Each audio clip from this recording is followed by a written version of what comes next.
Paramashivoham. Om Nitya. Yes, Nityanandam, to Nityanandam, all all of of you. the participants. Very glad to see you all here.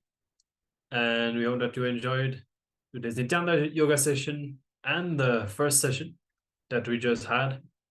And let us resume with our session today on this last day of this season of Paramashivoham. So we invite everyone to gather back. And also, if you know anyone who has dropped off, maybe there was a bit of a delay, we apologize for this. We'll be resuming now. If anyone has dropped off that you know, you can also give them a call. Let's gather everyone all together for this 21st day of Paramashiva. Yeah, and in general, you can just simply call your friends and family, your team lead, whoever has not joined yet. Just make sure they experience this blast, as we are going to have so many different beautiful sessions on the Guru Bhakti, and Swamiji will be sharing so many of his own experiences. We have 11 different powers that we're going to manifest throughout the day. So let's get started with the first round of power manifestation. As always, we're going to manifest the power of blindfold reading. So requesting all the participants who are already here in the Zoom room to please come on camera and have your blindfolds ready. Yes, so let's get ready for the power manifestation. Let's all tie the blindfold and we'll be manifesting the power of third eye reading to start with. Today we'll be experiencing with all of the powers that we have discovered throughout these past 20 days. And the first, as usual, is the blindfold reading. So if you haven't already, tie the blindfold, cover your eyes, and let's get ready to start the power manifestation. Give a few moments for everyone to cover their eyes before we show the image.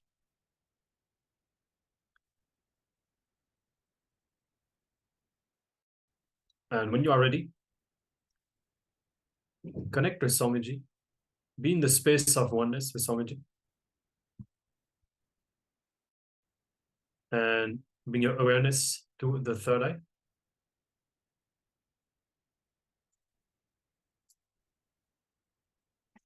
Chant the Mahavakya intensely. Remember yourself as Paramashiva. Drop the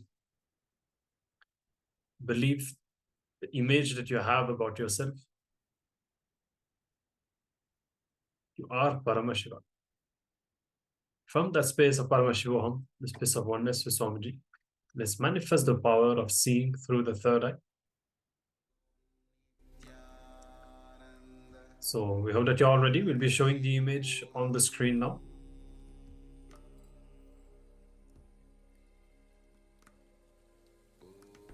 Continue to chant the Mahavakya intensely.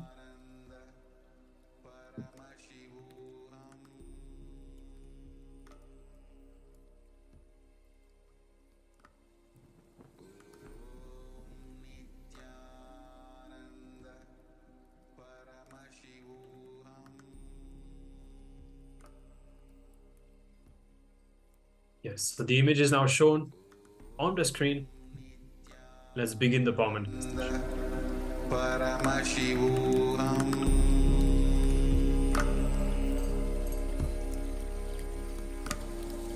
Om Nityananda Paramashivoham.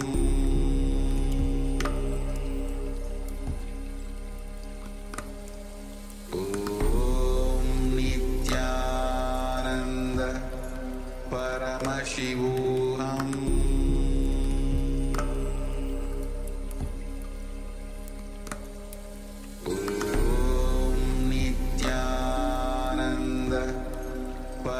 Paramashivoham.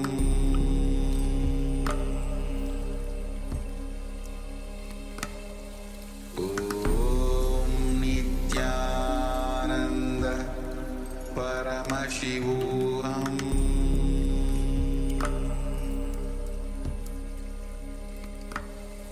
Om Nityananda